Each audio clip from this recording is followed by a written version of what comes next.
One day Milo was playing with his train set when his baby brother Ben scooched over and messed things up.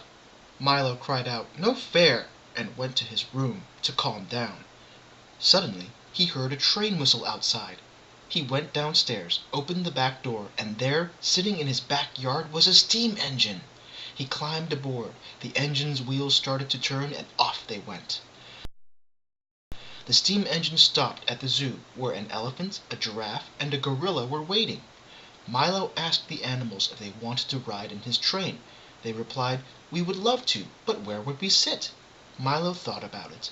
Then he looked behind a gate, pushed it aside, and said, "Look, I found a train car for you to ride in." They coupled the car to the steam engine, and off they went. The next stop was at the beach.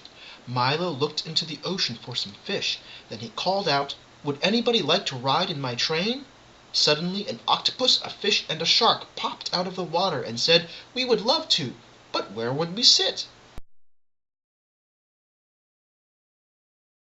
"Look, I've found an aquarium car." They filled the tank car with water, coupled it to the train, and off they went. Milo asked his passengers, "Where would you like to go next?" The zoo animals replied, "We want to go to the Bay Area Discovery Museum, for we have never been there before." The sea animals replied, "We want to go to the Julius Kahn Playground, for we have never been there before." "Museum!" cried the zoo animals. "Playground!" cried the sea animals.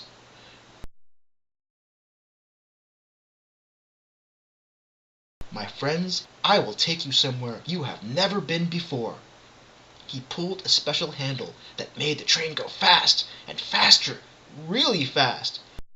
It went so fast that the entire train started to lift off the ground and into the sky, into space.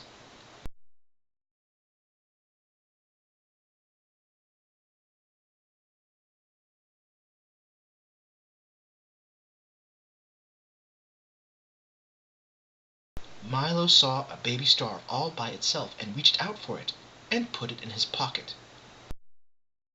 He was happy, but then he looked back at his friends and noticed that they were tired and hungry and cramped in their tight cars.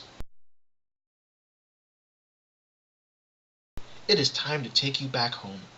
The zoo animals protested, "We don't want to go back home. We want to stay and play." But as he dropped them off at the zoo, Milo replied, "I can always come back again, and we will always be friends." When he took the sea animals to the ocean, they protested, "We don't want to go back to the ocean. We want to stay and play." Milo said, "I can always come back again, and we will always be friends." And then Milo took his steam engine back to his house and returned home.